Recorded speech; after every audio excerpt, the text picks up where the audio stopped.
Hola, buenos días a todos.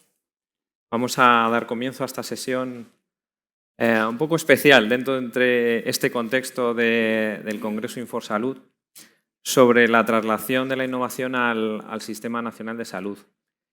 Digo especial porque hoy vamos a hablar de proyectos de innovación. Muchos de ellos tienen que ver con desarrollos tecnológicos y de digitalización, pero también de nuevas terapias, también de nuevos dispositivos, de herramientas de diagnóstico que surgen de centros hospitalarios, de hospitales del Sistema Nacional de Salud, y cómo estos proyectos han afrontado o están afrontando el reto de convertirse en iniciativas de emprendimiento y en compañías que llegan a vender sus productos que han de adoptarse y volver, ¿no?, al sistema, al propio hospital del que salieron y también a otros, ¿no?, de todo el panorama nacional e internacional.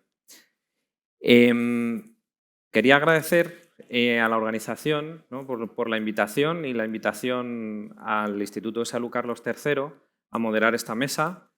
La doctora Marina Boyán no podía venir hoy por compromisos, pero bueno, he venido en representación porque el propio Instituto de Salud Carlos III tiene un brazo que dedica a la innovación, al apoyo de la innovación, que se llama Plataforma ITEMAS, donde más de 26 unidades disponemos de gestores que apoyamos estos proyectos del tipo que vamos a ver ahora, ¿no? Todo el camino que tiene que ver con la protección del conocimiento, la oportunidad de negocio, la creación de valor en torno a la investigación y al conocimiento que se hace en los hospitales.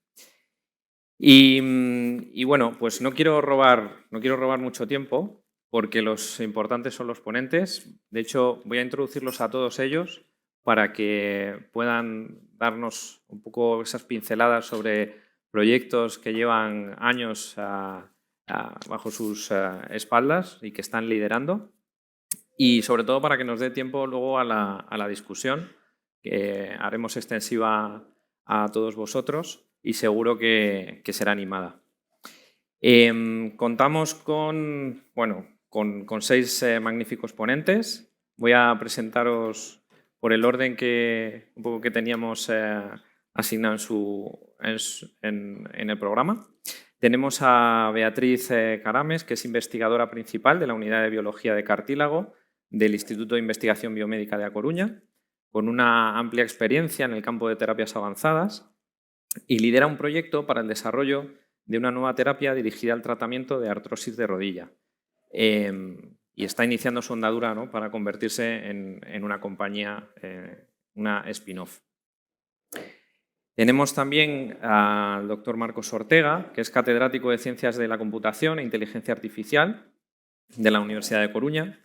Es director del Grupo de Investigación de Visión Artificial y Reconocimiento de Patrones del Instituto de Investigación Biomédica de A Coruña y bueno, pues ha recibido numerosos premios por sus trabajos en este campo de la inteligencia artificial y reconocimiento de patrones en imagen médica, entre ellos Premio Nacional de Informática y Salud en el 2022, reconocido por la Sociedad Española de Informática y la Salud, por las 6 que organiza este congreso.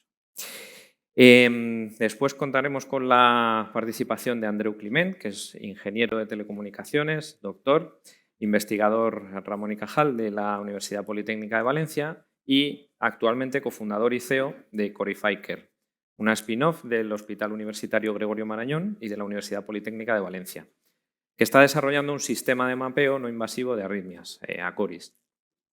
Fue premiado en el año 2020 por EIT, el Instituto Europeo de Innovación, de la Comisión Europea como Innovador Europeo del Año.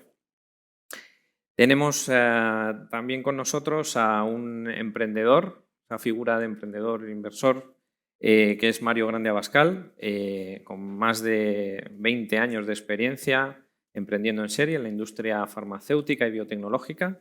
Ha sido fundador, consejero e inversor de numerosas compañías del sector biotech, ciencias de la vida, y actualmente ha fundado y dirige un Venture Builder, que nos va a contar en qué consiste exactamente, que se llama Nautur, y que busca potenciar el tipo de proyectos que vamos a ver hoy, la transferencia de tecnología de centros de investigación para que se conviertan en nuevas compañías que generen valor al Sistema Nacional de Salud y a la economía nacional. Contamos también que la doctora Rosa Ayala es jefe de sección del Servicio de Hematología del Hospital 12 de Octubre, donde es responsable del mayor laboratorio de biología molecular de la Comunidad de Madrid. Es investigadora senior y bueno, ha centrado gran parte de su carrera en el estudio de la enfermedad mínima residual y las resistencias al tratamiento de las leucemias. Y hoy viene también con el gorro de fundadora y directora médica de Altum Sequencing, una spin-off del Hospital 12 de Octubre, que desarrolla productos y servicios en el campo de enfermedad mínima residual en biopsia líquida de cáncer. Y, por último, contamos con Ainara Vallejo Illarramendi, es investigadora principal del Grupo de Neurociencias del Departamento de Pediatría de la Universidad del País Vasco. Es también investigadora del Grupo de Enfermedades Neuromusculares en el Instituto de Investigación Sanitaria Bio-Guipúzcoa y socia y cofundadora de Miramón Pharma, compañía que se dirige al desarrollo de fármacos first in class para el tratamiento de patologías neurodegenerativas y enfermedades raras. Así que con este plantel yo ya me callo y, si os parece, pues damos paso a Beatriz. Seguimos el orden para ponernos lo más fácil.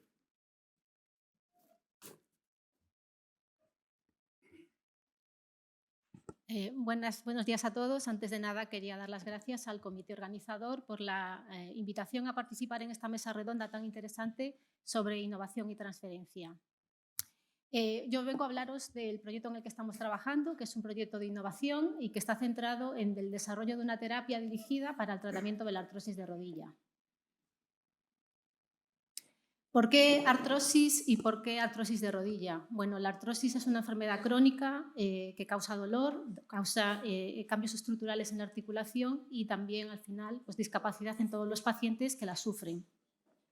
Es una enfermedad que está involucrada en todas las articulaciones del cuerpo, pero la rodilla es la más prevalente y por eso nosotros en un principio nos hemos centrado en esta articulación, pero que posteriormente la idea es abarcar otras articulaciones. Pero quizás lo más importante aquí es que es una enfermedad que no tiene cura. En estos momentos no existe ninguna terapia eficaz. Únicamente las terapias que existen están dirigidas a aliviar los síntomas, como la inflamación y el dolor, pero en ningún caso retrasan la progresión de la enfermedad. Y en este sentido, la FDA publicó una guía para la industria hace unos años donde indicaba que todo tratamiento para la artrosis debería ir dirigido no solo a los síntomas, sino también a los cambios estructurales. Y a esto se le denominó fármacos modificadores del curso de la enfermedad, que es en lo que estamos trabajando nosotros para la artrosis de rodilla. Se trata de una enfermedad muy prevalente. Está estimado que afecta a día de hoy a más de 500 millones de personas en todo el mundo y esta prevalencia está aumentando exponencialmente debido a que la población se está volviendo cada vez más envejecida. Y bueno, si no lo sabéis, la artrosis es una patología que es multifactorial, pero el envejecimiento es quizás el factor más importante en la progresión de esta enfermedad. Además de que es muy discapacitante y que no hay un tratamiento eficaz, en relación con la carga económica, tanto los costes directos como los costes indirectos son altísimos. Por lo tanto, estamos ante un problema con una alta carga socioeconómica. Por lo tanto, se han puesto muchos esfuerzos, tanto grupos de investigación como también las farmas, ya que estamos dirigiendo todos nuestros esfuerzos a una necesidad médica no cubierta. Nuestro proyecto sigue, digamos, en las fases clásicas de descubrimiento de fármacos. En primer lugar, la parte de discovery, donde, bueno, conociendo los mecanismos que están involucrados en esta enfermedad, pues hemos ido dirigidos a desarrollar una terapia centrada en este caso frente a la autofagia y a la senescencia celular. Posteriormente, realizar el screening, la identificación de moléculas. Posteriormente, la elección del candidato. El siguiente paso sería la parte de validación preclínica en el laboratorio, modelos celulares, modelos tisulares y, por supuesto, modelos más complejos como son modelos animales. Y la tercera fase es la parte clínica, que estaría enfocada en estudios retrospectivos en cohorte de pacientes, por ejemplo, y también ya estudios clínicos, pruebas de concepto clínico para evaluar eficacia y seguridad en pacientes, en este caso con artrosis de rodilla. El objetivo final es encontrar un fármaco que sea capaz de modificar el curso de la enfermedad. En esta diapositiva os resumo un poco pues, todos los resultados que hemos ido teniendo a lo largo de todo este proceso de descubrimiento de fármacos. En la fase de discovery identificamos una molécula que es el fenofibrato, que es un fármaco que se usa a día de hoy para tratar las alteraciones metabólicas, los problemas de colesterol, y que nosotros hemos visto en nuestros modelos in vitro e in vivo que es un potencial fármaco modificador del curso de la enfermedad para la artrosis de rodilla. Los siguientes pasos han sido la validación de esta molécula en modelos preclínicos in vitro e in vivo, en modelos animales de ratón con artrosis experimental. Y posteriormente comenzamos la parte clínica con un estudio retrospectivo en cohorte de pacientes con artrosis de rodilla, donde vimos que mejoraba las condiciones clínicas de estos pacientes. Tenemos en marcha un ensayo clínico financiado por el Instituto de Salud Carlos III para evaluar la eficacia de este fármaco por vía oral, pero en paralelo, debido a que este fármaco por vía oral, digamos, no es muy eficaz, porque el fármaco se degrada por vía oral, nosotros lo que hemos hecho es una innovación, hemos desarrollado una terapia para inyección intraarticular. Lo que hemos hecho es encapsular el fenofibrato en microesferas, lo que va a permitir que el fármaco se vaya liberando gradualmente en la articulación durante 3 meses, evitando, por un lado, los efectos adversos sistémicos de una administración oral y, en segundo lugar, pues le hemos sacado todo el beneficio, todo el potencial que tiene el fármaco, que por vía oral no la teníamos.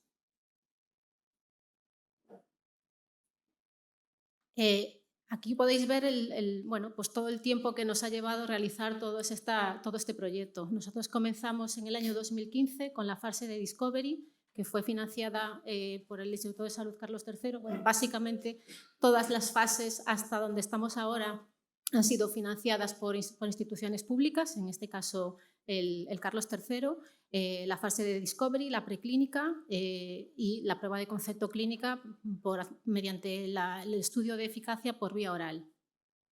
A día de hoy estamos con un nuevo proyecto que nos ha financiado la Agencia Gallega de Innovación, proyecto Ignicia, que lo que nos va a permitir es realizar todos los estudios regulatorios necesarios para llegar a clínica con nuestra nueva formulación para administración intraarticular para la artrosis de rodilla. Este proyecto, que finaliza en el año 2025, finaliza con la constitución de una spin-off para poder realizar estas pruebas de concepto clínica en pacientes, primero evaluar toxicidad y seguridad y a continuación eficacia, y a través de la constitución de la spin-off poder licenciar o comercializar este producto. Aquí quería que vierais pues, el producto que nosotros hemos desarrollado. Se trata de un inyectable donde tenemos el fármaco, que es el fenofibrato, encapsulado en estas microesferas y que, no sé si se ve, nosotros lo vamos a inyectar en la articulación de estos pacientes y durante 3 meses el fármaco se va a ir liberando gradualmente y realizando su potencial efecto como fármaco modificador del curso de la enfermedad. Realizamos estudios para ver que efectivamente éramos capaces de ver esa liberación controlada del fármaco y bueno, esto es en lo que estamos ahora centrados. Aquí quería poneros un ejemplo de un resultado preclínico en un modelo de ratón con artrosis experimental que se realiza mediante cirugía y posteriormente pues, les inyectamos la formulación, este fármaco, y lo que, como comentaba la FDA, que todo posible fármaco modificador del curso de la enfermedad tenía que ir dirigido no solo a los síntomas. Nosotros vemos que efectivamente es capaz de disminuir el dolor en estos ratones y además, en paralelo, fuimos capaces de ver que mejoraba los cambios estructurales de la articulación. Por lo tanto, estamos a nivel preclínico ante un potencial fármaco modificador del curso de la enfermedad. Quería finalizar con quizás la diapositiva más importante, que es el equipo. Es importante rodearse de un buen equipo. En este caso se trata de un equipo multidisciplinar, donde abarcamos pues, todo, desde la parte más básica, mecanismos de enfermedad, pasando por descubrimiento de fármacos, desarrollo de tecnologías avanzadas y, por supuesto, la validación mediante pruebas de concepto clínicas. Pero a su vez es muy importante también rodearse de asesores que nos han ayudado en este proyecto desde el principio, tanto asesores científicos como asesores también más relacionados con a nivel industrial o de mercado y también con personas que nos han ayudado con la estrategia de propiedad intelectual. Y, por supuesto, con las OTRIs, en este caso con la OTRI de nuestra institución, que también nos ha ayudado en la parte de gestión, lo que nos ha permitido es centrarnos nosotros en lo que más sabemos, ¿no? Que es la parte del desarrollo de esta terapia. Quería finalizar pues, con pues, unas lecciones o lo que hemos aprendido durante todo este desarrollo, durante estos años de desarrollo de esta tecnología y de este proyecto. En primer lugar, es muy importante identificar los potenciales colaboradores lo antes posible, tanto con colaboración básica, por supuesto, en este caso con un proyecto como este, con los clínicos, pero también, si es posible, desde un principio, con personas que están involucradas a nivel pues, más industrial, con una visión más de mercado desde un primer momento, ¿no? Esto va a hacer que el proyecto avance mucho más rápido. Por supuesto, planificación y estrategia, importante tener muy claro los objetivos, tener una hoja de ruta bien definida y, en este caso, este tipo de proyectos, pues una estrategia de propiedad intelectual lo antes posible.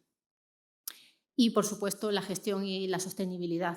Es muy importante tener muy bien alineados las entidades que están involucradas, como pueden ser instituciones públicas, la industria o el sector servicios con los recursos.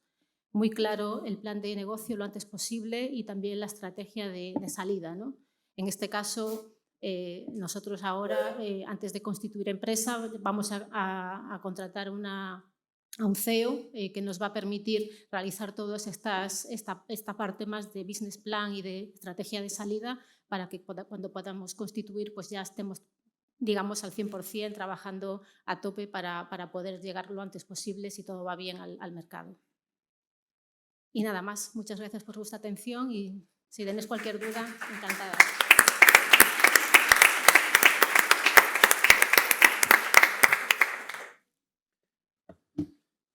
Bueno, buenos días a todos. En primer lugar, quiero agradecer a las 6 y al comité organizador por esta invitación y por permitirme pues compartir con todos ustedes en este ratito pues algunos de los desarrollos, algunas de las tecnologías en las que estábamos participando desde mi grupo de investigación, tratando de aportar pues cierta innovación, ¿no? al Sistema Nacional de Salud.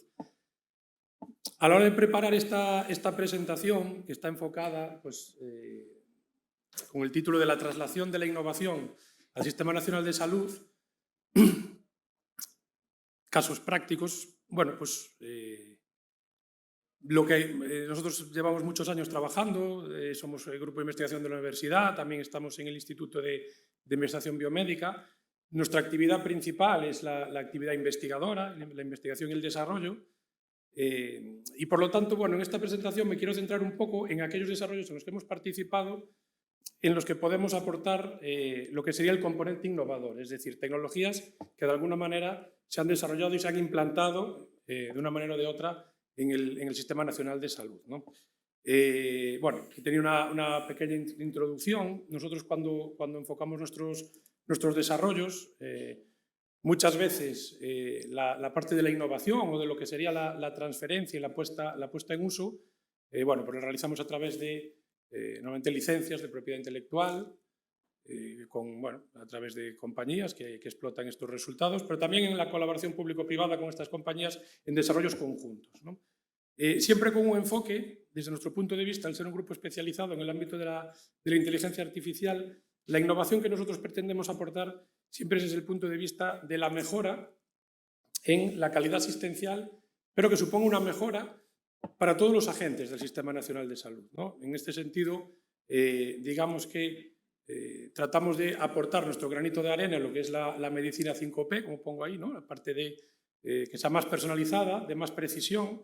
Ahí la inteligencia artificial tiene mucho que aportar, pero también en la parte predictiva y en la parte preventiva en la que estamos trabajando, y en la parte participativa y poblacional, porque bueno, hay mucho debate ahora con el tema de la inteligencia artificial, como saben todos ustedes, y es una tecnología que suscita ciertas dudas porque puede abrir la brecha desde el punto de vista poblacional, ¿no? Es decir, aquellas poblaciones o aquellos colectivos que tengan acceso a alta tecnología van a tener una calidad asistencial mucho mayor, y aquellas poblaciones o aquellos colectivos, aquellos sectores de la ciudadanía que no tengan acceso a estas tecnologías corren el riesgo de quedarse atrás, ¿no? Por lo tanto, yo creo que esto es algo que tenemos que tener en cuenta en nuestros desarrollos. Desde la Unión Europea, como saben, se está regulando todo este aspecto de la inteligencia artificial. Se acaba de aprobar esta misma semana en el Parlamento lo que era el proyecto de ley de la inteligencia artificial a nivel de, bueno, pues de toda la Unión Europea. Este proyecto, bueno, también ha suscitado mucha polémica, muchos comentarios, porque hay mucho debate al respecto de si soporta de alguna manera o es un freno a lo que es la innovación en el desarrollo de inteligencia artificial en el seno de la propia Unión Europea, ¿no? Porque si es excesivamente conservador, regulatorio, entonces puede poner límites a este desarrollo. Bueno, yo particularmente creo que no tiene por qué ser así, depende del enfoque de los que participamos en esto le queramos dar, ¿no? Entonces, por dar una visión general, y luego pasaré a comentar brevemente tres proyectos en los que hemos participado, el aporte que nosotros tratamos de dar en nuestras innovaciones es dar ventajas a todos los agentes, como decía antes, del sistema nacional, tanto a los profesionales de la sanidad como a los gestores de administración de los sistemas sanitarios y, por supuesto, también a los verdaderos usuarios del sistema, que somos todos los ciudadanos, ¿no? Los pacientes que, bueno, pues más o menos, tarde o temprano, pues todos somos usuarios de este sistema y queremos, efectivamente, que la calidad asistencial sea la máxima posible. Entonces, las ventajas, por resumir un poco, que la innovación, en particular incorporando sistemas de inteligencia artificial, pueden aportar, las podemos resumir de una manera muy sencilla. Bueno, por un lado, optimizar el tiempo del profesional. Vale, luego pondré los proyectos brevemente, en cada uno de ellos, pues, dónde atacan, ¿no? a estas ventajas. Es decir, que aquellos profesionales sanitarios que tienen una carga asistencial muy alta se puedan beneficiar de estos sistemas. No van a ser un sustituto del profesional, sino que van a ser una herramienta más al servicio de ellos para que puedan dedicar su tiempo a lo que verdaderamente es necesario. Y muchas de las tareas que están realizando ahora y que se pueden automatizar, por lo menos en cierta medida, pues se hagan, ¿vale? Y podamos disponer de mayor tiempo de calidad para estos profesionales, ¿no? Pues, por ejemplo, en estudios clínicos más avanzados, en otros desarrollos más innovadores o, en general, pues en atender casos que pueden ser más complejos, ¿no? Por otro lado, como decía antes, podemos proveer al Sistema Nacional de Salud una salud más accesible. Es decir, mediante todas las tecnologías y, bueno, ya desde hace unos años con la telemedicina y con los nuevos desarrollos de sistemas automatizados, el Sistema Nacional de Salud está en disposición de poder tener unos servicios más accesibles que funcionen, digamos, pues, por ejemplo, 24 horas y que puedan estar accesibles de manera remota. Hay muchas poblaciones, por ejemplo, yo vengo de Galicia, que tiene, bueno, pues tiene dos problemas principalmente, ¿no? Uno de ellos es una población muy envejecida y muy poco adaptada, digamos, a lo que es los sistemas de digitalización. Y, por otro lado, hay otro problema también muy serio, que es una población muy dispersa. Hay poblaciones rurales que están bastante aisladas y tenemos zonas en Galicia que es una población muy dispersa. Esto es un problema, evidentemente, general en buena parte del territorio español, ¿no? Como conocen ustedes. Bueno, estas tecnologías pueden ayudar a cerrar esta brecha y no a abrirla. Eso es una ventaja también muy importante. Por otro lado, además de bueno, lo que es la detección precisa de biomarcadores, el apoyo a la investigación clínica, también pueden ayudar a mejorar la calidad de vida del paciente, ¿no? Que es el objetivo de esa medicina 5P, mediante sistemas predictivos o preventivos, que sean capaces en cierta medida, de detectar problemas antes de que ocurran y que puedan dar esa alerta al especialista para que mediante, pues a lo mejor los cambios en el hábito de vida, sin tener que pensar un tratamiento más costoso, puedan evitar determinadas situaciones que comprometen la salud del paciente a 2, 3, 4 o 5 años vista, cosa que sin estas tecnologías sería mucho más complicado, ¿no?, de detectar. Entonces, bueno, en general hay una serie de ventajas. Les hablaré ahora de algunos de los proyectos. Nosotros hemos participado, bueno, cuando surgió bueno, pues en 2020 la pandemia derivada del coronavirus, nosotros desarrollamos un sistema completamente automático para interpretación automática de radiografías, para poder detectar si un paciente que entraba bueno, pues en urgencias a través del circuito habitual, aquellos hallazgos que había en la imagen presentaban unos signos de compatibilidad con la presencia de COVID-19. Esto en aquel momento era fundamental, puesto que había muy poco conocimiento de cómo era esta patología y cuáles eran los hallazgos particulares que hacían distinguir esta patología de pues una neumonía común, por ejemplo, y que además era imprescindible para poder derivar al paciente a los circuitos adecuados, ¿no? Entonces aquí, bueno, en colaboración con el servicio de radiología y con el servicio de sistemas informáticos del hospital, bueno, pues desarrollamos y pusimos en práctica, pudimos hacer un proceso de validación de esta tecnología que ofreció resultados muy satisfactorios y que además el feedback que recibimos de los clínicos es muy positivo, en tanto en cuanto, lo que decía antes, ¿no?, mejora bueno, pues su capacidad de respuesta y la cantidad de pacientes o de información que son capaces de tratar en el servicio sin que eso suponga un aumento excesivo en la dedicación del personal, ¿no? Por lo tanto, este es un ejemplo de proyecto más in-house, es decir, se desarrolló dentro de lo que sería la casa en el hospital, pero en unas circunstancias bastante complejas y que además, bueno, se han utilizado distintas tecnologías, puesto que los pacientes que venían con sintomatología compatible con COVID eran aislados, lógicamente, y los radiógrafos que se utilizaban para analizar la placa de estos pacientes eran radiógrafos portátiles, cuya calidad de imagen era mucho más baja, como podemos ver en ese ejemplo, ¿no? Y por lo tanto, el desarrollo de sistemas inteligentes trabajando con este tipo de imágenes, bueno, pues supone un reto mucho mayor. Nosotros teníamos tecnología desarrollada previamente de nuestra investigación más básica, en la que, bueno, mediante aproximaciones de imagen multimodales, con modalidades de imagen en otras especialidades. En este caso teníamos mucho avanzado en el ámbito oftalmológico, donde, bueno, pues tenemos un bagaje bastante importante. Conseguimos entrenar sistemas capaces de utilizar una cantidad bastante reducida de datos y ofrecer una eficacia similar a otros sistemas que utilizaban pues, una cantidad de datos pues, 100 o 1000 veces superior a con la que trabajábamos nosotros, ¿no? Y esto nos permitió dar una respuesta bastante rápida a esta problemática, con poca disponibilidad de datos y con una calidad de imagen bastante inferior a lo que suele ser lo habitual, ¿no? Un minuto, Marcos. Sí, un minuto. Perfecto.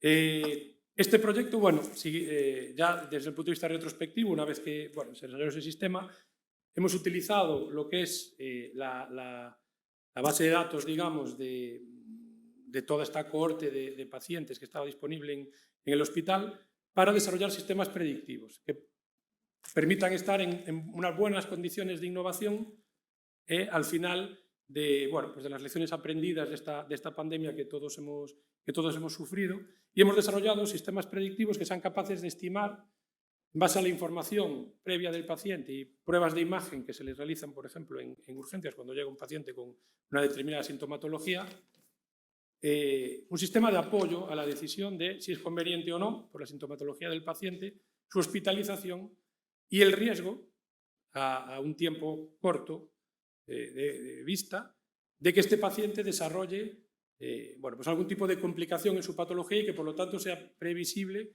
o sea bastante probable que requiera el ingreso en UCI o que incluso tiene un riesgo importante de fallecimiento, ¿no?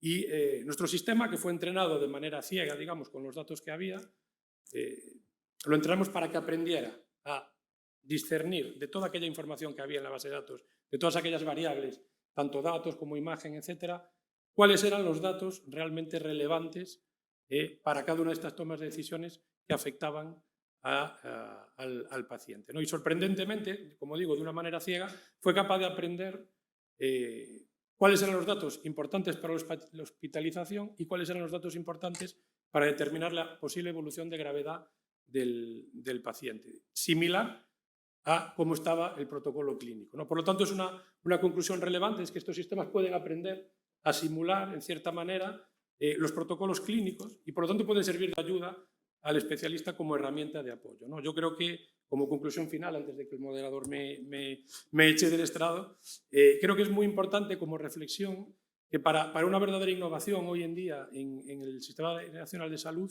la multidisciplinaridad es absolutamente fundamental. Yo creo que vamos a ver cada vez perfiles distintos de profesionales en los hospitales, creo que es lo que tiene que pasar, y tiene que haber una comunicación muy fluida entre el ámbito tecnológico, el ámbito también regulatorio, ético y, por supuesto, el ámbito clínico. Yo creo que un poco la experiencia de todos estos trabajos que hemos desarrollado van por ahí y yo animo a la gente de los hospitales, incluso a la gente del ámbito tecnológico, a que haya esta fusión, ¿no? Y que nos acostumbremos, porque incluso a nivel formativo en las universidades cada vez se están ofertando más títulos híbridos, ¿no? En este sentido. Yo creo que es el futuro y por ahí deberíamos de ir. Ya no me extiendo más. Muchas gracias a todos por su atención. Gracias. Andreu. Bueno, presentarme, soy Andreu Climent, vengo del Corify Care y es un placer y un honor estar aquí. La verdad es que encantados de poder contar nuestra aventura en Corify. Y nosotros, cuando vi el título de la mesa, digo, vamos a traslación de conocimiento del sistema de salud al sistema de salud, ¿no? El conocimiento que generamos dentro para adentro. Y al final, el sistema de salud lo que trata de solucionar es problemas. Y cada uno de nosotros, ahora mismo, yo un poquito más deprisa seguramente porque estoy más nervioso que estoy aquí arriba, pero tenemos el corazón latiendo de forma regular. Pero 1 de cada 3 que hay en esta sala, y ya somos mayores, o sea que puede que sea 1 de cada 4, perdón, 1 de cada 2, o sea, el de vuestra derecha o el de vuestra izquierda, o ya le ha pasado o algún día se levantará o no podrá dormir a mitad de noche y notará su corazón que le va muy deprisa, muy irregularmente y le fallará. No podrá subir escaleras, sentirá que no puede dormir, y eso en el mejor de los casos. O sea, porque muchas veces cuando te enteras de que tienes un problema en el corazón es cuando entras por urgencias con un ictus. Esa es la mayoría de las veces, que te enteras de que tienes una arritmia cardíaca. ¿Y por qué pasa esto?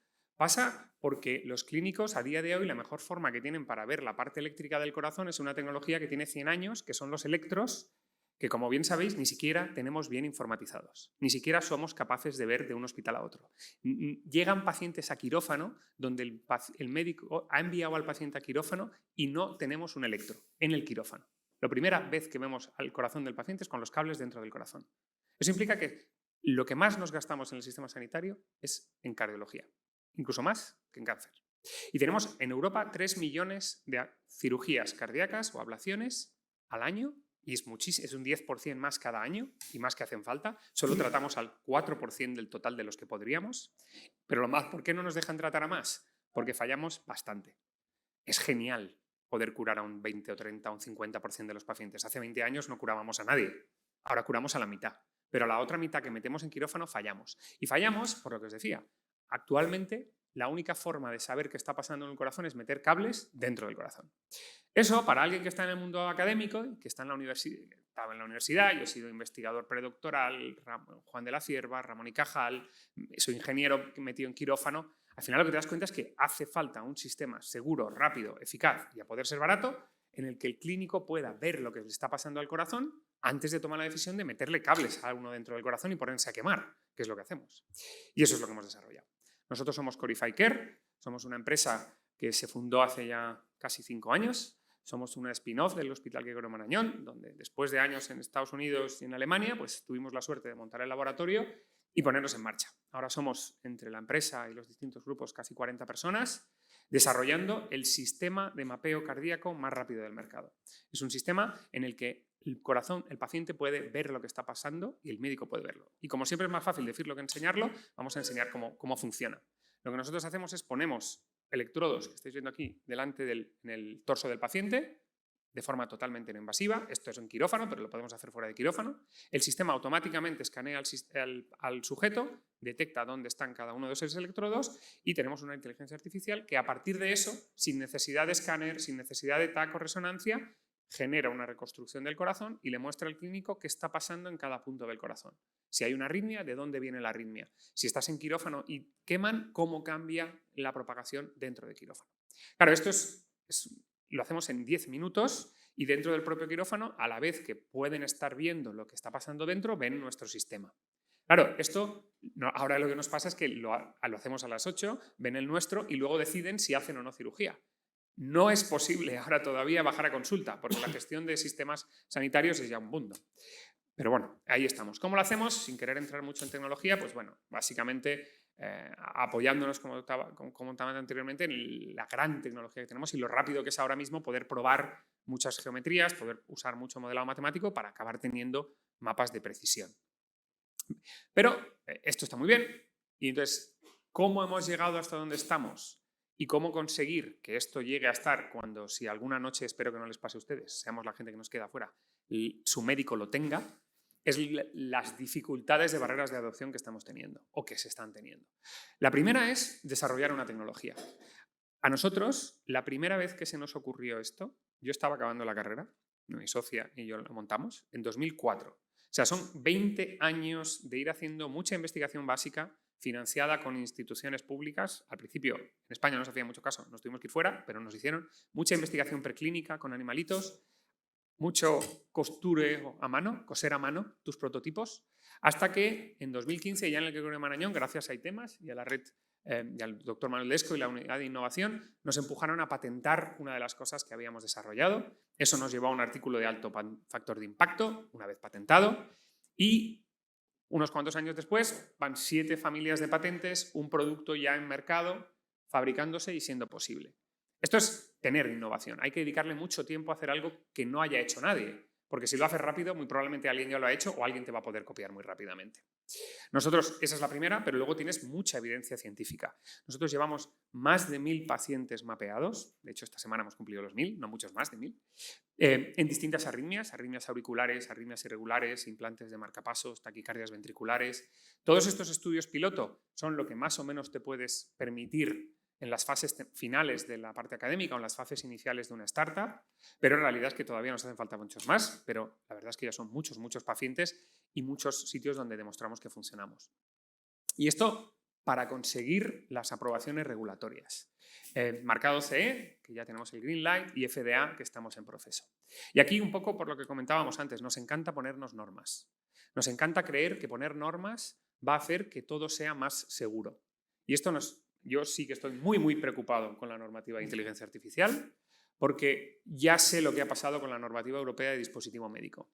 En mi hospital, ahora mismo no hay catéteres para niños porque no hay ninguna empresa que pueda permitirse el proceso de regulatorio de un catéter para niño para el pequeño que es el mercado. Entonces hay pacientes que vienen y les decimos, ya no te podemos tratar, vete a Turquía. Por reducir el riesgo de que ese catéter no fuese perfecto, lo que hemos hecho es aumentar el riesgo de tener que enviar a los pacientes fuera de la Unión Europea. O sea, creo que todo el mundo que haga una regulatoria tiene que tener claro que el riesgo cero no existe. Reducir el riesgo en un sitio lo único que hace es incrementarlo en otro. Bueno, perdonad, pero tenía que comentarlo.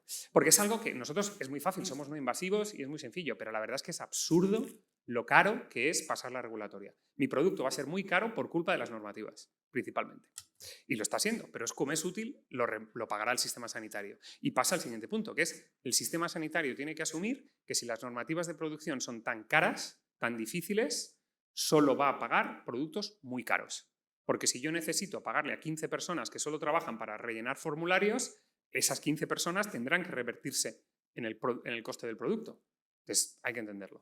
Y eso pasa porque el sistema de reembolso que tenemos está diseñado para productos que creo que no son muy innovadores. La verdad es que el sistema de reembolso, te dice, europeo es innova, pero no demasiado. Porque como se te ocurre intentar financiar por licencias de uso, un software por cuántos pacientes, o sea, los gerentes Afortunadamente hay que tienen ganas de innovar, afortunadamente hay comunidades que tienen ganas de hacerlo, pero la verdad es que lo mejor que le recomendaría a alguien que esté llevando un producto nuevo a mercado es averigua cómo puedes hacer que tu producto se parezca a otro en la factura que ya esté en el mercado. Porque si no, ningún sistema sanitario, ya no solo el español, los europeos y mundiales, se pone muy nerviosos y es muy lento. Entonces, bueno, es complejo. Podemos hacerlo, pero hay que pelear. Y otra es la validación a gran escala. Es lo mismo, o sea, ahora mismo hay países que solo te reembolsan un producto si tú tienes un estudio clínico randomizado, multicéntrico, multinacional, en el que incluyas datos de ese país y que demuestres la eficacia. Que eso es genial, suena genial, pero eso vale un montón de millones de euros. Alguien tendrá que pagarlo. O sea, si lo tengo que pagar, mis inversores lo tienen que pagar a riesgo, pues lógicamente cuando el producto llegue a mercado lo va a pagar el sistema sanitario. Entonces, a mí lo estamos haciendo, afortunadamente tenemos inversores detrás que nos están apoyando en estos estudios, pero hay que ser conscientes de las barreras que implican desde que tú tienes la idea en el laboratorio hasta que consigues todo el proceso para que el sistema sanitario de verdad pueda pagártelo. Es mucho dinero. De hecho, bueno, en esto estamos. Y encima los pacientes belgas se ve que no responden igual que los pacientes holandeses. O sea, es una diferencia, por algún motivo. Que también nos pasa aquí, a la que te descuides. Se ve que tenemos genéticas distintas en función del código postal. Pero bueno, en fin. Y luego la siguiente es ser capaz de producir a gran escala.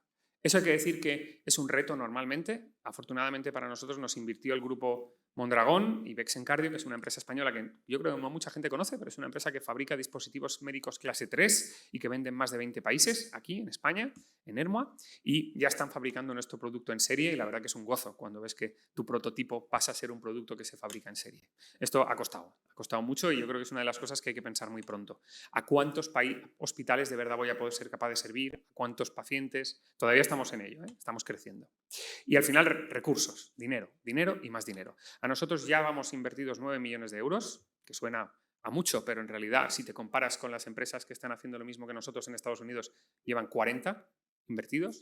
Ya estamos vendiendo, estamos arrancando este año, pero la innovación es una máquina que consume dinero. Pero es verdad que lo retorna, por tanto, creo que hay que hacerlo. Y otra cosa muy importante que va con el dinero es la pasión y la perseverancia. Quiero decir que el dinero no lo va a hacer todo, creo que aquí te dicen que no tantas veces, que al final te acostumbras, pero sigues preguntando y alguien al final te dice que sí. Y te dice que sí hasta el punto de que ya estamos en 6 hospitales en España y Portugal, llevamos más de 1000 pacientes, pero esta es la lista de hospitales para los cuales tenemos pedido para este año 24-25. No vamos a poder servir a todos porque escalar no es tan rápido, pero es el proceso que estamos haciendo para los próximos 3 años. Conseguir que cada paciente que entre en quirófano, si se le va a quemar, se haya visto el corazón. Esto es posible gracias a mucha gente. La verdad es que tener equipo bueno es lo fundamental, no se puede hacer sin eso, y es la forma de conseguir que de verdad ese corazón suene sano y si algún día nos pasa algo, que sepan cómo tratarnos, porque ya tenemos tratamientos y podemos ofrecerlo. Muchísimas gracias. Muchas gracias, Andreu. Mario. Hola, buenos días. Muchas gracias por haberme invitado a estar hoy aquí. Gracias a Guillermo, a todo el comité organizador. La realidad es que yo no tengo mucho mérito por el que tengo que estar aquí, porque yo soy emprendedor y invitarme hoy aquí es como invitar pues, a alguien a una charla para dejar de fumar a alguien que ha intentado dejar de fumar muchas veces, que bueno, es relativamente fácil emprender, lo difícil es que salga bien, ¿no? Entonces, sigo intentándolo porque realmente creo que es el mejor momento de la historia para emprender en el ámbito de la salud y creo que se están dando unas condiciones que desde luego son inmejorables y en España también, ¿no? Me gustaría repartir algunos datos inconexos y algunas reflexiones, a diferencia de lo que han hecho mis compañeros, pues, por romper y dar el contrapunto. Pero pensemos en el año 2002-2003, en el proyecto del genoma humano, se invirtieron oficialmente del orden de 500 millones de euros, ¿no? Hay gente que dice que fueron más de 2000. Hoy secuenciar el genoma humano en las mismas condiciones de lo que se hizo en aquel momento cuesta menos de 100 euros. Eso es 5 millones de veces más barato, ¿no? A mí me estalla la cabeza, soy incapaz de aterrizar ese número, si lo pensáis, pero si lo traemos a la economía familiar es un poco más sencillo, ¿no? Pensemos un coche que en el año 2002 o 2003 podía valer 33.000 euros. Hoy, si fuese 5 millones de veces más barato, valdrían menos de €1. O dicho de otra forma, con €1 de los que tenemos en el bolsillo podríamos comprar más de 150 coches como este. Eso a mí, de verdad, me parece un hito espectacular y que solo ha sucedido a lo largo de la historia en el coste, por ejemplo, del giga o del almacenamiento o la memoria, ¿no? O la capacidad de procesamiento de datos en el ámbito de la informática, con lo cual encima se está dando la tormenta perfecta porque estamos hablando de que en el ámbito de la salud tenemos esta reducción de costes y además en la gestión del dato, ¿no? La capacidad de procesamiento de datos, también tenemos estas proporciones. Esto es la primera clave sobre la que para mí se soporta todo, ¿no? Pero es que además estamos viviendo un cambio de época, ¿no? Estamos en el día a día y parece que hay muchos cambios. Hay compañeros míos que dicen, no, estamos en una época de cambios. Para mí es un cambio de época. Estamos pasando de una medicina paliativa, en la que únicamente se podía o se conseguía tratar el dolor y esconder los síntomas, a una medicina preventiva en la que intentamos curar y sobre todo con mucha precisión. Pasamos de medicamentos químicos a medicamentos biológicos muchísimo más complejos. La población envejece, pero también se cuida más, entonces tenemos muchos tratamientos crónicos, como digo, la prevención, medicina de precisión, diagnóstico precoz, precisamente para poder llegar a todo esto. Esto todo unido hace que estemos entrando en una vorágine de velocidad en la que todo el mundo está intentando hacer cosas, todo el mundo quiere ir rápido, todo el mundo tenemos la sensación de que nos vamos a quedar atrás. Me gusta mucho esta frase de Alicia en el País de las Maravillas, en el que dice que, bueno, que en este país, para mantenerse quieto en el mismo sitio, hay que correr mucho y hay que moverse muy rápido. Entonces uno dice, bueno, y para avanzar tienes que correr todavía mucho más, ¿no? Tienes que correr el doble. Ese es el entorno en el que nos estamos moviendo ahora, ¿no? Hay que correr el doble que el resto de la gente que ya está corriendo mucho para poder avanzar algo. Pero es verdad que las oportunidades son inmejorables y además el coste es muy barato, ¿no? Con lo cual, mi recomendación y lo que llevan diciendo en Estados Unidos mucho tiempo es fail fast, fail cheap, muy bueno, ¿no? Empieza, emprende, falla, pero falla rápido y barato para poder ir a la siguiente hasta que encuentres la buena, ¿no? Porque ese es el ecosistema en el que nos estamos moviendo ahora. Y la oportunidad viene aquí, ¿no? En el año 2000, las grandes compañías farmacéuticas, el 90% de los desarrollos aproximadamente se desarrollaba in-house. Era desarrollo, no se comprendía una forma diferente de desarrollar un fármaco, se hacía dentro de las compañías farmacéuticas, ¿no? Estos son datos de la semana pasada, hablando con una persona, es un dato público, por eso lo pongo aquí, sí, ¿no? Más del 50% de los 47 billones de dólares de Novartis este año van a venir por ventas de portfolio que se ha incorporado de forma inorgánica en alguna de sus fases de desarrollo. Entonces, todo es mucho más barato, además hay muchísimas más tecnologías, mucho más diversas, el campo es mucho más amplio porque ya no solo estamos en los fármacos químicos, estamos en la inteligencia artificial, fármacos biológicos, estamos en infinidad de aproximaciones, ¿no? Preventiva, diagnóstico precoz, medicina de precisión. Parece que es sencillo, ¿no? Que podamos emprender, que podamos llegar con un producto al mercado, que todo esto sea exitoso. Pues la realidad es que no. Es que solo llegan al mercado aquellos productos que son del interés y de la necesidad de la industria, que no siempre están alineados con lo que entendemos nosotros en nuestro día a día, en nuestro centro de investigación o con nuestra empresa, ¿no? Parece que, bueno, yo he encontrado, yo mismo incluso también, ¿no? En muchas ocasiones, equipo investigador, tenemos unos resultados prometedores, decidimos montar una empresa, entonces nos ponemos las orejeras, vamos al registro mercantil, tenemos ya nuestro CIF, nuestra empresa, y entonces es como si nos pusieran una capa, empezamos a levitar 2 o 3 centímetros por encima del suelo y nos desplazamos levitando por los pasillos de la institución, de los foros de inversión, etcétera, ¿no? Porque tenemos una empresa, porque tenemos unos resultados prometedores, porque tenemos un proyecto espectacular, que tiene una ciencia muy buena, que tiene unos resultados muy robustos, que lo tiene todo para triunfar. Además, encima satisface una necesidad no cubierta en el mercado. La realidad es que eso no es suficiente. De hecho, solo llega al mercado lo que la industria quiere. Y ahí es donde está el quid de la cuestión, ¿no? Hay que estar muy cerca de la industria, saber en todo momento qué es lo que están buscando. Muchas veces las cosas tienen que ver con, bueno, necesidades no cubiertas, evidentemente, pero también con los propios intereses particulares de las personas que están dirigiendo esas compañías, ¿no? Pensemos, por ejemplo, ya de un tiempo para esta parte, yo vengo observando que el interés en concreto por las enfermedades neurodegenerativas está bajando. Imaginemos, ¿no? Tenemos un proyecto espectacular en Alzheimer, oye, resultados prometedores, un mecanismo de acción bien definido, sabemos que puede curar realmente, ¿no? Y con todo lo que implica la palabra curar, que es que las agencias no les gusta nada y no se puede mencionar en ningún lado.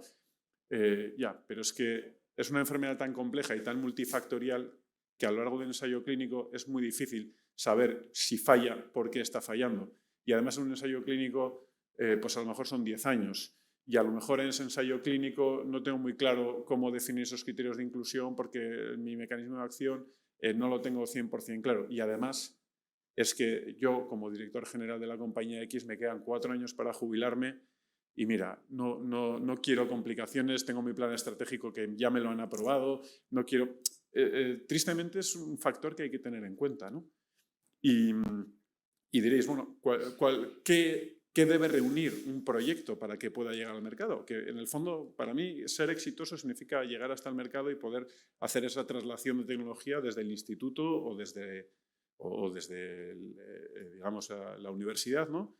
Hasta el mercado. Todo lo que se queda por el medio puede suponer muchos avances para terceros, puede suponer un éxito parcial, pero pensemos, hablábamos el otro día con Guillermo de este tema precisamente, ¿no? Tecnología de CRISPR-Cas. El premio Nobel se lo han llevado 2 personas con apellido extranjero cuando esto, bueno, se descubrió aquí en España, pero además el que se está haciendo millonario es una compañía extranjera también que ni siquiera tiene que ver con las personas que se llevaron el premio Nobel, ni mucho menos con el descubridor. Eso es, entre comillas, el drama que tenemos en España. Somos muy buenos científicos, desarrollamos ciencia muy buena, no la sabemos llevar hasta el mercado, pero como digo, estamos ante una gran oportunidad y contamos con todos los medios. Me he centrado un poco más en el ámbito de tecnología, de ciencia de datos, ¿no? que en terapéutico, que es lo que yo más controlo. En terapia, todo lo que es cardiovascular, hematología, oncología, evidentemente, todo el tema de enfermedades metabólicas o del sistema inmune está disparado, interesa muchísimo con todas las combinaciones de nuevas tecnologías que hay, ¿no? En torno a plásmidos, proteínas, RNA mensajero, etcétera. Y luego, evidentemente, otras en un segundo nivel también están despertando mucho interés, ¿no? Si no son las 50 mayores las 50 top pharma, pues de entre esas 50, 10, 15, 20 también hay otras patologías, evidentemente, y otras tecnologías. Pero en el ámbito de ciencia de datos creo que hay una oportunidad muy grande también de dar soporte a ese proceso, ¿no? Yo creo que cada vez más conseguimos fallar menos y creo que hay una oportunidad muy grande, que es con toda la tecnología que tenemos, es poder inferir, bueno, lo tengo en la siguiente slide, pero bueno, lo mezclo todo aquí porque en realidad tiene que ver, fallar menos, tener mayores tasas de éxito con computación, con inteligencia artificial, al final poder hacer screening de moléculas, inferir resultados, análisis in silico, todo ese ámbito me parece que es súper importante y supone una reducción de tiempo y coste que es importantísimo y sobre todo mejorar la precisión de los resultados y poder desarrollar tratamientos más específicos, ¿no? Medicina de precisión. Y luego, por otro lado, los ESG que los tenemos en todos los lados hoy en día, ¿no? Cada vez hay, y con cierto sentido, más polémica alrededor de la experimentación animal. Ya hay desde hace años algunas recomendaciones de la EMA de dejar de experimentar con animales grandes. Incluso la FDA ya ha aprobado desde hace 1 año y medio, 2, si no recuerdo mal, la experimentación preclínica, válida con pez cebra, que antes era simplemente una recomendación. Bueno, siguiendo esa línea, ahí evidentemente el poder eliminar los animales dentro o reducirlos a la mínima expresión. Yo creo que eliminarlos, en mi opinión, va a ser complicado, pero reducirlo a la mínima expresión y poder inferir todos esos datos mediante herramientas de ciencia de datos es súper interesante. Y como decía, eso, diseño racional, screening, análisis in silico, algoritmia y soporte para toda la generación e interpretación de datos que se producen ahora mismo alrededor de todas estas investigaciones. Todo esto, al final, nos va a permitir desarrollar esa ciencia que es mucho más barata, que sucede mucho más rápido y que además es más específica. Encima, vamos a poder conseguir de alguna forma tener unas tasas de éxito de llegada al mercado mayor porque los resultados van a ser eficaces, seguramente en una proporción mayor, ¿no?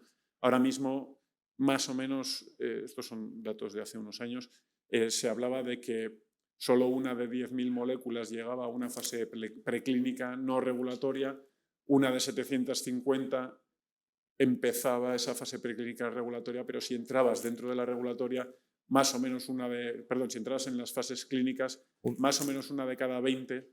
Un minuto, Mario. Sí, ya acabo. Una de cada 20 resultaba exitosa, ¿no?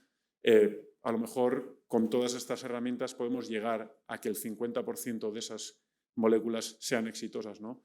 O mantener ese ratio de 1 de cada 20, pero con unos costes mucho menores y, como decía antes, fallar y volver a repetir tantas veces o muchas más veces en un periodo de tiempo más pequeño, ¿no? Y en otro orden de cosas, creo que todo lo que tiene que ver con equipos para tratamientos oncológicos, equipos avanzados, robots, etcétera, así como utillajes, device, hablabais antes del tema de aparato cardiovascular, ¿no? Para operaciones y poder mejorar esa rapidez y especificidad o precisión en todas esas cirugías, pues creo que ahí también tenemos unas grandes oportunidades.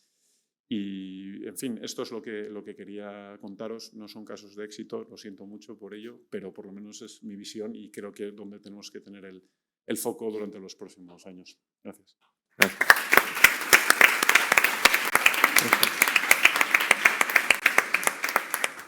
Hola, buenos días. Bueno, muchas gracias por la invitación a venir a contar nuestra experiencia de la spin-off del 12 de octubre de Altum Sequencing.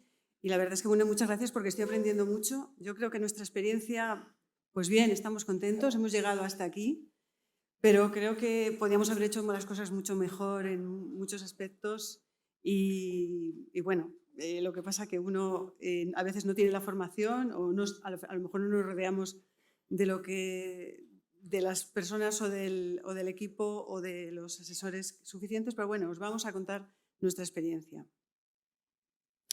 Bueno, los fundadores son el doctor Joaquín Martínez y Luis Pazares, junto conmigo son los jefes de servicio de hematología y de oncología del Hospital 12 de Octubre y el doctor Joaquín Arenas, que es el director del IMAS 12.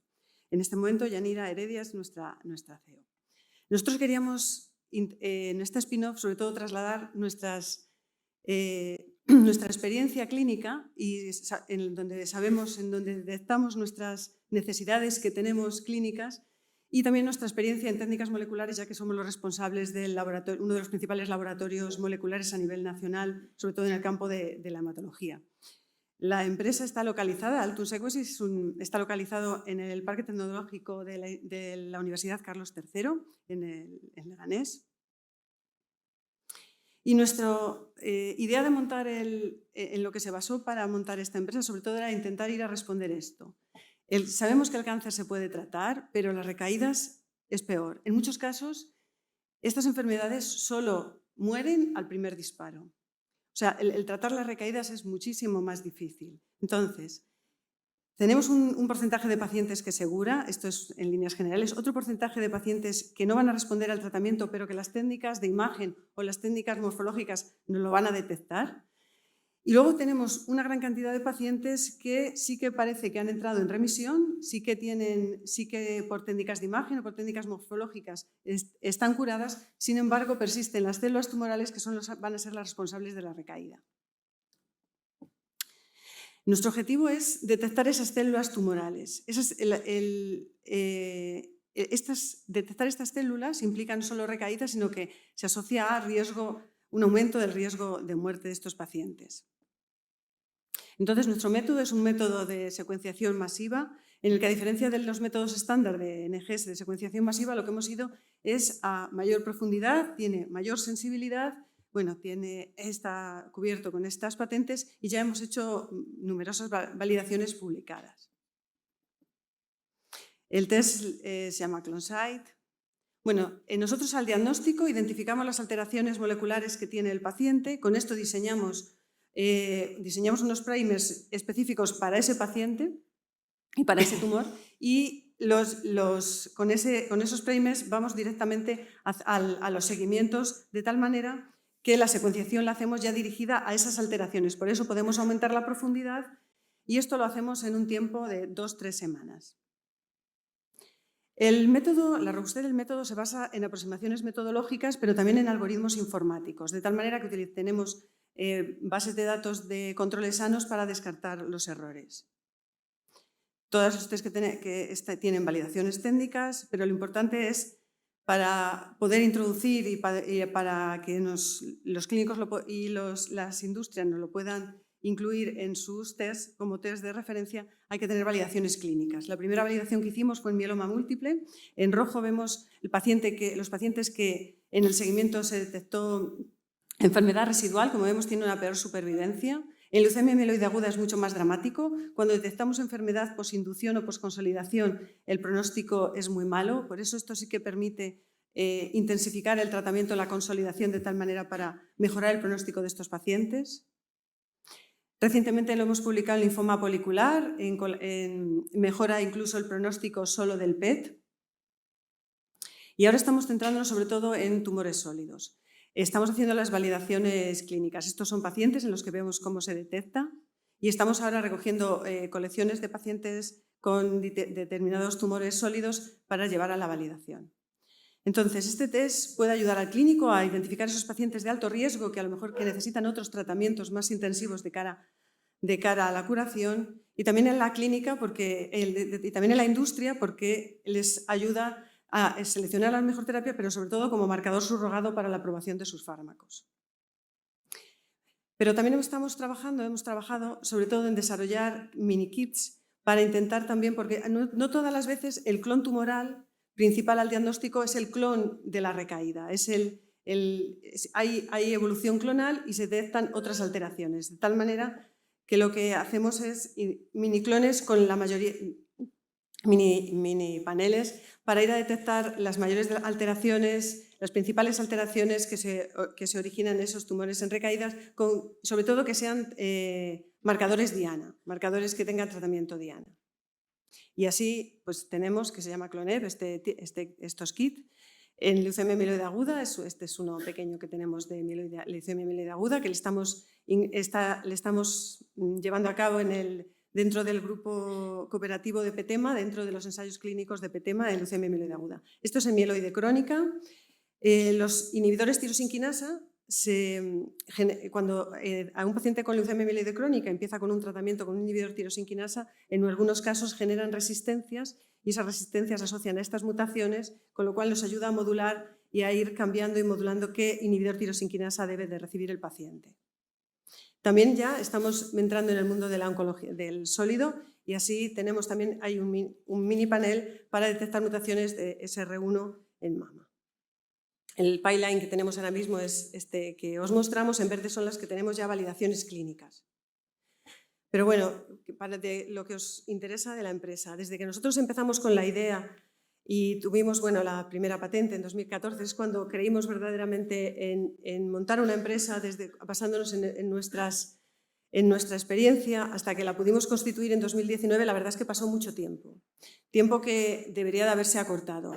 Pero era de las primeras spin-off que se solicitaban, primeras spin-off de la Consejería de Sanidad de la Comunidad de Madrid, con lo cual nos costó mucho la aprobación por la propia consejería, porque sí que hay experiencia a nivel de educación, pero no había spin-off a nivel de que salieran de los hospitales, con lo cual sí que tardamos bastante tiempo. Y esto para una empresa tecnológica creo que es muy importante, además ya iba contando el tiempo de la patente.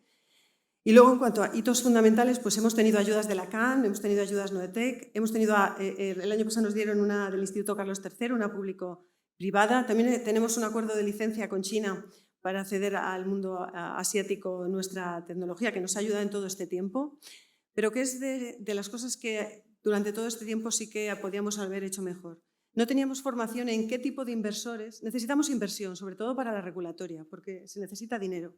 Se necesita mucho dinero para cumplir todas las aprobaciones y meterlo en el mercado. Y la parte de tener formación de qué tipo de inversor es el que necesitas, qué le tienes que ofrecer a ese inversor y qué es lo que te tiene que dar reporte y en cada momento qué inversor utilizar. Todo eso nosotros, la verdad es que hemos ido aprendiendo por ensayo-error Y en el momento actual estamos con una ronda de inversión, que es una Full Stream Family, y para, sobre todo, ir a completar el tema regulatorio que nos falta en el test. Hasta este momento hemos trabajado, los clientes fundamentales son la industria farmacéutica o las CROs para utilizar el test dentro de los ensayos clínicos. También grupos cooperativos españoles de oncología o de hematología como test también dentro de los ensayos clínicos, y desde el año pasado estamos empezando a querer introducir, sobre todo en hospitales privados. Hemos empezado a trabajar con hospitales privados ya para dar directamente al paciente. Y nada más, muchas gracias. Muchas gracias, Rosa. Hola a todos, muchas gracias por la invitación. Es un honor estar aquí y contaros también nuestra aventura y haber aprendido tanto de estas charlas tan interesantes y con las que he empatizado un montón. Estoy muy de acuerdo con todo lo que se ha ido diciendo hasta ahora. Voy a hablaros del desarrollo de nuestra empresa, que se llama Miramun Pharma. Voy a intentar ser muy breve porque me parece que lo más interesante va a ser la discusión, o sea que espero tener un rato de discusión. Y si alguien quiere más información sobre la empresa, tengo un correo electrónico y una página web que hay un vídeo muy explicativo, muy interesante. Pero bueno, esta empresa básicamente está enfocada en el desarrollo de nuevos compuestos para enfermedades raras. Y lo interesante y lo que quiero que quede claro, que es esta diapositiva, es cómo empezó todo. Y todo empezó con un grupo multidisciplinar. Empezó con la idea de un clínico, un neurólogo clínico, jefe de servicio, el doctor Adolfo López de Munain, que vio una necesidad no cubierta en la enfermedad neuromuscular de Duchenne. Es una enfermedad rara, muy severa, que afecta a niños.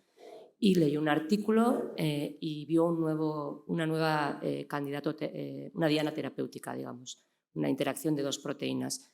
Y habló con un químico de la Facultad de la Universidad del País Vasco, la Facultad de Química, y el químico le dijo que podía hacer compuestos para esta diana muy buenos, mucho mejores que lo que había publicado. Y entonces yo llegué de mi estancia postdoctoral de Estados Unidos y me dediqué yo a testar los compuestos que iba sintetizando el químico. Entonces tenemos un perfil químico. Ay, no parece que está pasando. A ver, sí, perdonar. Tenemos el perfil químico, tenemos el perfil clínico, neurólogo y el perfil neurocientífico, bióloga básica, que lo único que sabía yo era trabajar con ratones y con células. Y a partir de aquí yo creo que esto es la clave del éxito del compuesto, de la familia de compuestos. Surgió esta familia que ha sido un ejemplo para mí súper sorprendente de éxito continuo, ¿no? De resultados que están siendo prometedores en todo lo que estamos probando. Y que no es una cosa normal en ciencia realmente, no es lo que estamos acostumbrados. Entonces, nuestra aproximación era que queríamos una molécula pequeña, era una fármaca sencilla y clásica, que fuera administrable vía oral, que fuera capaz de llegar a todos los tejidos. Estábamos trabajando en músculo, el músculo está en prácticamente todo el cuerpo y tiene muy difícil biodistribución. Tenemos que llegar a todos los músculos, al corazón, al cerebro, tenía que ser segura y a ser posible compatible con otras terapias. Estamos en el área de las enfermedades raras, es muy difícil encontrar la molécula que lo vaya a curar todo y todo el mundo que trabaja en enfermedades raras piensa que vamos a necesitar varias aproximaciones. Con la genética probablemente no vamos a llegar, con la terapia celular tampoco, probablemente necesitamos distintas terapias.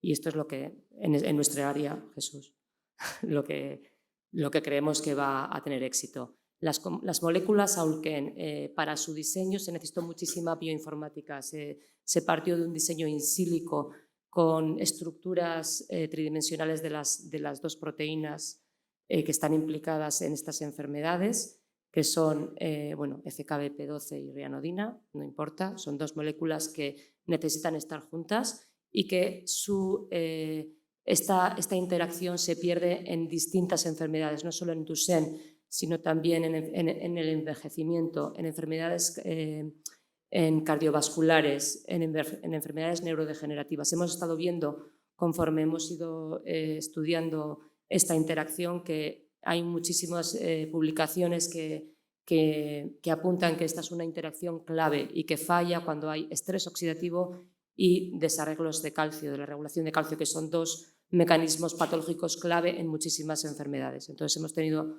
suerte en este caso porque hemos ido hacia una diana terapéutica bastante extensa en distintas enfermedades. Lo importante de la aproximación de in silico es que desde el principio se partió con una molécula de fácil síntesis, barata, soluble en agua, que cumplía las reglas de Lipinski.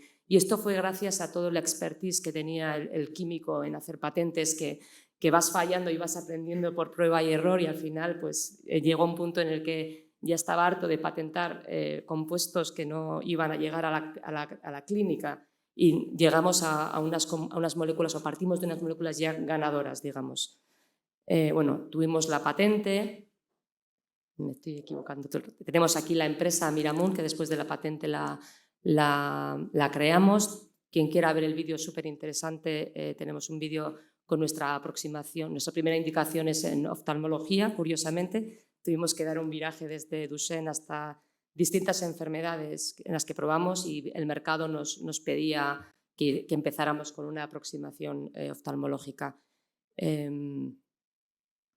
Esto fue también una de las cosas en las que hemos invertido un montón de tiempo, es la estrategia de la química médica, porque la patente no solo cubre una molécula, sino que es una familia de moléculas muy extensa, y teníamos que hacer un cribado muy estricto y riguroso de estas moléculas, y en este cribado también tuvimos que utilizar mucha bioinformática, muchos ensayos in silico, y en la última parte de los ensayos ya los hicimos en las células, en los modelos in vitro y en los modelos animales.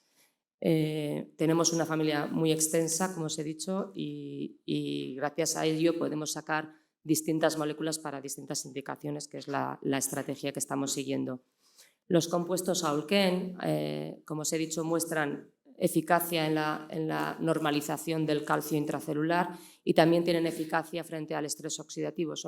Tienen un mecanismo dual. Tenemos o teníamos en su momento, esto ya fue en 2016 cuando las patentamos, eficacia en modelos de Duchenne, que es una enfermedad que tiene afectación neurológica, cardíaca y muscular, y gracias a eso pudimos proteger la familia de moléculas frente a los 3 tejidos, a indicaciones cardiovasculares, a indicaciones musculares y a indicaciones neurológicas. Posteriormente, en vista de que el jefe del área de neurociencias, Adolfo López Munain, también era jefe de grupo de neurociencias neuromusculares en el Instituto Biodonostia, que ahora se llama Bioguipúzcoa, pudimos probar, todos los grupos de investigación probaron estos compuestos en sus modelos, y tuvimos mucho éxito en unos cuantos de ellos, en distrofia muscular de Duchenne, por supuesto, en distrofia miotónica, en esclerosis lateral amiotrófica, en modelos de envejecimiento, Alzheimer, y por último en retinosis pigmentaria, que es la indicación en la que estamos ahora en la empresa impulsando. También, por supuesto, tenemos colaboraciones científicas en marcha gracias al CIBER, al Instituto Carlos III. Tenemos redes de investigación en otras enfermedades oculares, además de la retinosis pigmentaria, en enfermedades cardiovasculares y en rinopatías. Y el timeline es parecido a lo que os ha mostrado las otras Rosa. Este proyecto empezó en 2010, cuando yo vine de Estados Unidos, en el desarrollo de Duchenne. En 2016 se patentaron las moléculas. Gracias a una convocatoria de Mind the Gap, decidimos lanzarnos a la parte de generación de una empresa. Somos un grupo de investigadores que no hayamos tenido antes experiencia en la creación de nuevas empresas, y esto fue lo que básicamente nos impulsó, y tuvimos que aprender también por prueba y error, como bien han dicho los anteriores ponentes. Ha sido un camino muy largo.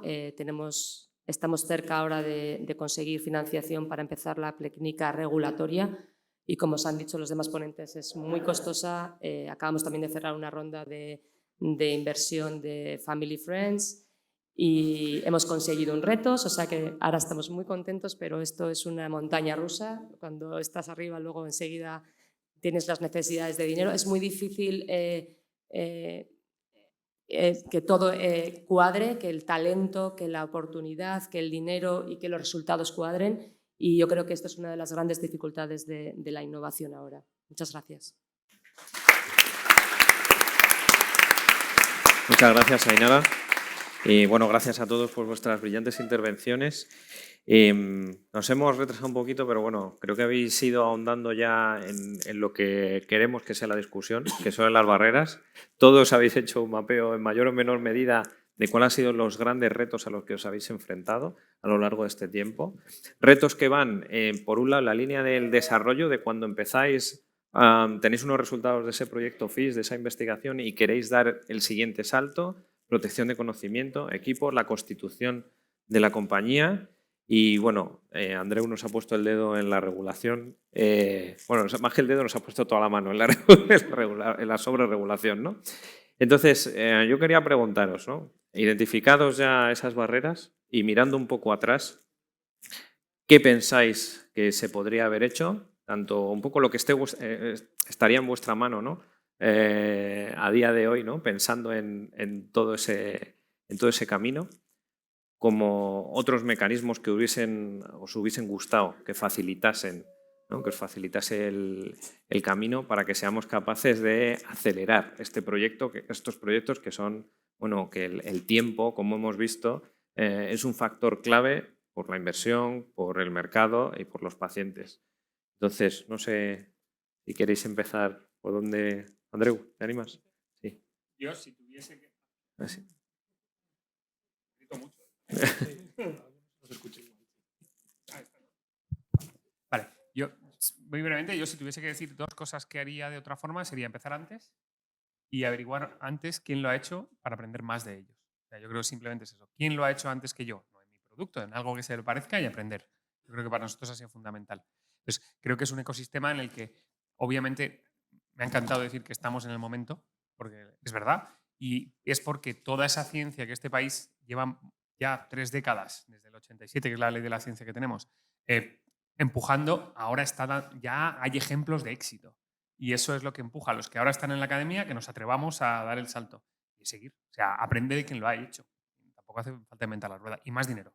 Pero no público, sino que incentivemos a que los que de verdad tienen dinero, o sea, quien invierte, en vez de invertir en construir adosados en Benidorm, invierta en generar conocimiento. Que eso sí es una política estatal que se puede hacer. Se está haciendo también. Muy bien. Marcos, ¿quieres? Bueno, muy brevemente también, ya se comentó en varias presentaciones, yo creo que el timing es crítico. Normalmente solemos pecar, ¿no? Como decía Mario en su presentación, de bueno, hacer unos desarrollos, unas investigaciones muy buenas, pero a lo mejor no estar o no ser tan conocedores de lo que realmente el mercado demanda, ¿no? O cuál es el interés de la industria. Pero a veces nos pasa un poco, o a nosotros en nuestra experiencia nos pasó un poco lo contrario a llegar tarde, ¿no? Que es a veces la tecnología que se está desarrollando llega demasiado pronto y todavía la industria no es capaz de incorporarla, digamos, en lo que son los procesos innovadores, porque todavía no se sabe muy bien cuál va a ser el uso o cuál es la utilidad que puede tener la tecnología, ¿no? Con lo cual, lo dejo así simplemente a modo de reflexión, el timing es importante, pero en los dos intervalos, ¿no? Es decir, tanto de llegar tarde como de llegar demasiado pronto, porque a nosotros nos pasó en algunos de nuestros desarrollos, bueno, hablando con partners tecnológicos y tal, nos dijeron, gente que estaba muy metido más en la parte de industria, dijo, bueno, es que vuestra tecnología llega con 5 o 10 años de antelación.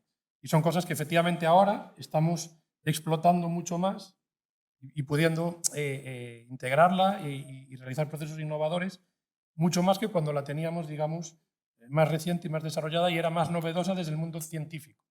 Con lo cual, efectivamente, pues desde nuestro punto de vista, un poco las dos vertientes temporales, ¿no? Yo creo que es una reflexión interesante. Muy bien. Beatriz, vuestra visión, que estáis pasando de un laboratorio, ¿no?, a casi un centro de producción. A ver, ¿qué podríais haber hecho mejor, ¿no?, en este camino que lleváis andado? cómo se podría haber facilitado, ¿no? ese camino. En nuestro caso, quizás la barrera más importante es la propia enfermedad. Es una enfermedad, como además lo decía Mario, es una enfermedad multifactorial. Por lo tanto, los pacientes también son muy heterogéneos y la respuesta también lo es. Por lo tanto, quizás hubiéramos empezado antes realizando medicina de precisión, escogiendo a los pacientes más idóneos, que estuvieran más, digamos, más susceptibles a nuestros mecanismos para poder, digamos, escoger al paciente ideal y utilizar este tratamiento. Ahora lo estamos haciendo, pero nosotros, bueno, comenzamos de la otra manera, la manera más clásica, y ahora, bueno, pues estamos yéndonos a esa medicina de precisión, a esa integración de datos ómicos, datos de imágenes, para predicción de respuesta a tratamientos, para identificación de, bueno, pues, de las dianas terapéuticas y bueno, quizás sería eso. Y Mario, ¿cómo podemos plantear los proyectos, ¿no? De otra manera para acelerar, ¿no? La atracción de la inversión y luego, bueno, pues eventualmente del éxito, ¿no? De la compañía, desde fases iniciales, como estamos viendo aquí, ¿no? Claro. Sí, bueno, yo creo que uno de los principales problemas en España es que cuando llegamos a la transferencia de tecnología acaba por no ejecutarse. Tenemos un proyecto muy bueno, pero no acaba por convertirse en empresa, ¿no? En cambio, cuando miramos los rankings y nos sentimos todos muy orgullosos, que debemos hacerlo también, pero hay una trampa, aparecemos siempre entre los 3, 4 países con mayor impacto, con mayores publicaciones o mayor número de publicaciones en revistas de alto impacto. Esto es una trampa porque en Europa cuando publicas ya no puedes patentar, con lo cual, ¿qué significa? Que publicamos mucho y hacemos pocas empresas. Ahí hay una pequeña trampa. Y yo lo que recomiendo a todo y lo que hacemos nosotros mismos cuando montamos una empresa para desarrollar un proyecto, punto número 1, patentar lo más tarde posible y como consecuencia no publicar. Siempre, ahora yo no soy experto, pero la herramienta del secreto industrial te permite reivindicar una patente si alguien trata de patentar algo que tú ya tenías preparado pero que has dejado en barbecho, ¿no?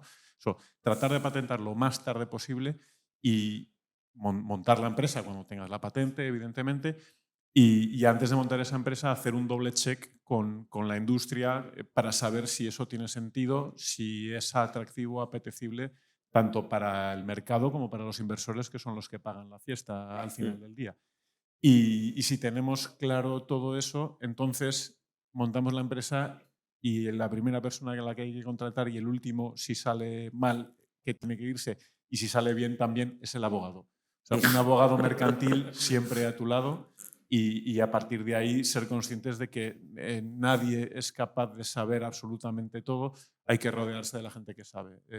Por saber hacer ciencia muy bien, a mí me sucede en el día a día también que cuando te encuentras muchas veces con algunos científicos, y no son ninguno de los que están en esta sala, por lo menos por lo que yo he podido ver, pero sí que hay muchos, yo llevo 20 años investigando en esto y esto es dificilísimo y yo soy el único o una de las 2 únicas personas en el mundo que sabe hacer esto. ¿Cómo no voy a gestionar una empresa yo también muy bien si eso es mucho más fácil, ¿no? Eso es un error. Probablemente sea mucho más fácil, pero cada uno tiene las habilidades que tiene, ¿no? Sí. Por eso hay que rodearse de la gente que sabe y el primero es el abogado mercantil, sin duda. Sí. Muy bien, muchas gracias. Rosa, nos has dicho antes que una de las grandes, ¿no?, trabas que tuvisteis fue constituir la propia empresa. No sé si ahí es donde pondrías el dedo o en algo más para facilitar, ¿no?, que el proyecto llegue donde estáis ahora, el mercado. Claro. Es que en 2016, cuando nosotros hicimos la solicitud a la consejería, no estaba Adaptive, ninguna de las empresas grandes americanas de residual. Sin embargo, cuando pudimos constituirnos ya estaban. Es verdad que no íbamos a competir con ellos, o sea, que tampoco quiero decir, pero sí que nos posiciona bastante tarde. Pero yo en esto una pregunta que ahora me está surgiendo, porque aquí veo que hay empresas que son spin-off, otras que no somos spin-off. Es una pregunta para los demás. Yo, por ejemplo, nos retrasamos porque era un spin-off y la consejería tenía que dar, como formaba parte del ESE, tenía que dar la autorización para la empresa. ¿Qué es mejor? ¿Montar un spin-off y solicitar la licencia de tu producto o ser spin-off? Lo digo para los que estén pensando en hacer una empresa.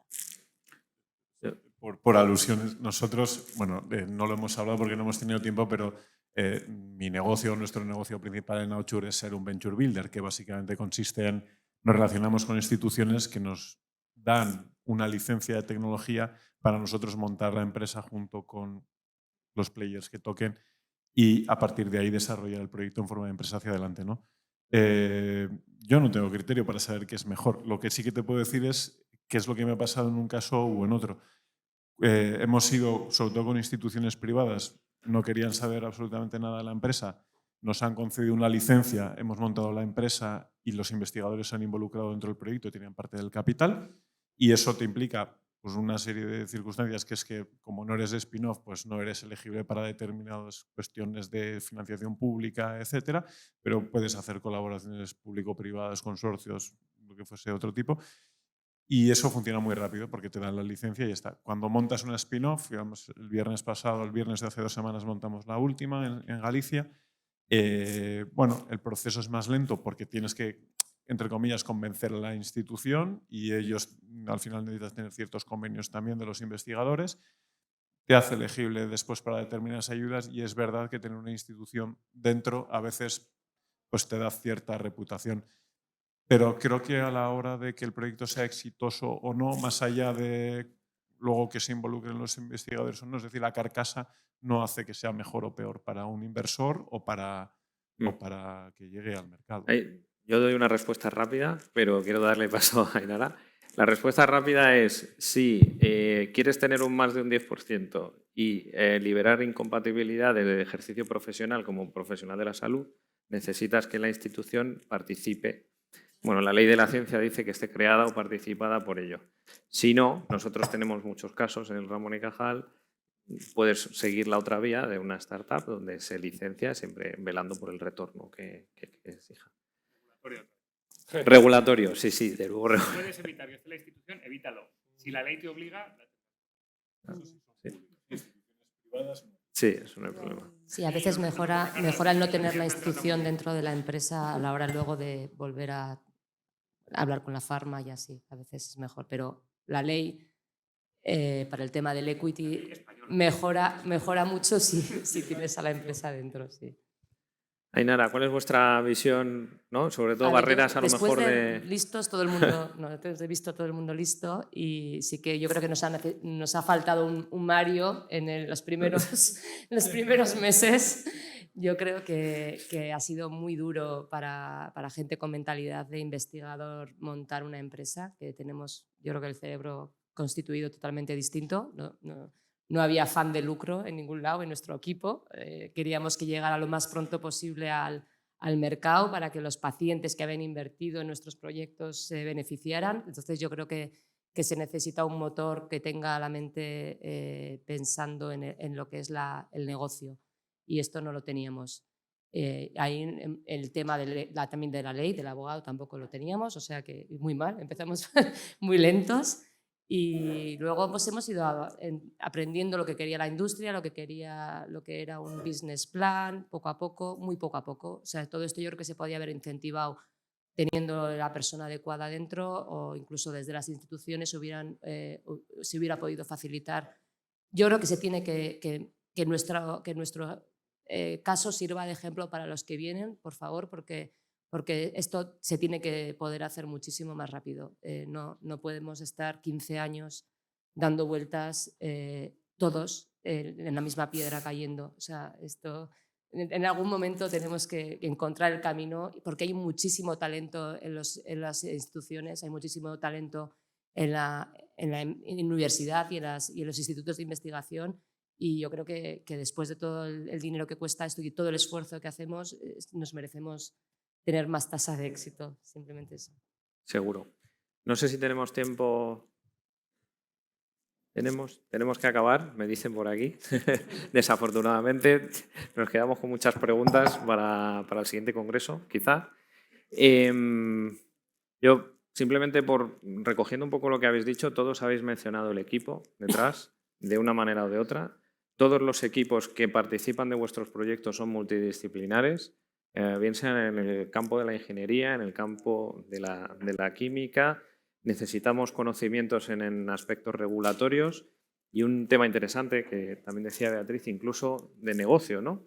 Pero de negocio no al final, sino que todos estos mimbres hemos de tenerlos en cuenta cuando estamos pensando en un proyecto que puede tener traslación e impacto.